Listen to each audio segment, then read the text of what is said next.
আমি জানতাম 5 কোটি টাকার ফ্যাক্টরি 2 কোটি টাকায় পাইলে এই সুযোগ আপনারা হাতছাড়া করবেন না।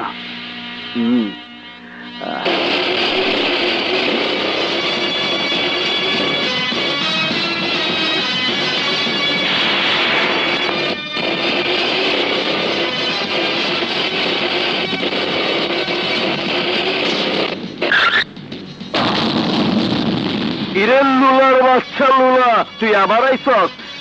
গতবার তোর হাত ভাঙ্গা দিছিলাম, তোর মনে নাই? আরে দাঁড়ান, আমি আসি নাই, একজন লোক আপনার ফ্যাক্টরিতে আইতে চাইছে, তার লই আইছি। আমার ফ্যাক্টরিতে আইতে চাইছে কেডা? কার কথা কস?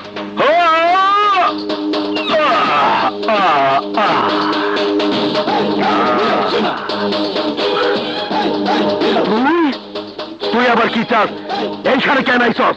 আমি আপনার সাথে কোনো কথা বলতে আসিনি। এখানে গ্রামের অনেকে আছে, আমি তাদের সাথে কথা বলতে এসেছি। তাই নাকি? আসুন আসুন। এই মেয়েরা কথা কম, পরে ডাকার দরকার নাই। না না, কথাই তো বলতে চাইছে, বলুক। বলুক। আসসালামু আলাইকুম।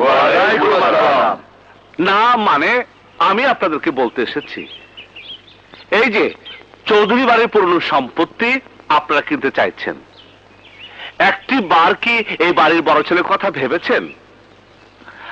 আজ বাদে কাল যদি সে এইভাবে এসে বলে, যদি বলে মূর্খের দল, আমাকে ছাড়া আমার বাড়ির সম্পত্তি তোরা কিভাবে কিনিস, কিভাবে আমার সাইন ছাড়া আমার পরিবারের সম্পত্তি তোরা কিনিস, দলিলে আমার ছোট ভাইয়ের সাইনের কোনো মূল্য নেই যতক্ষণ তাতে আমার সাইন না থাকে। কোন সাহসে আমাকে জিজ্ঞাসা না করে আমার ছোট ভাইকে তোর টাকা দিয়েছিস? যে হাত দিয়ে দলিলে সাইন করেছিস, সেই হাত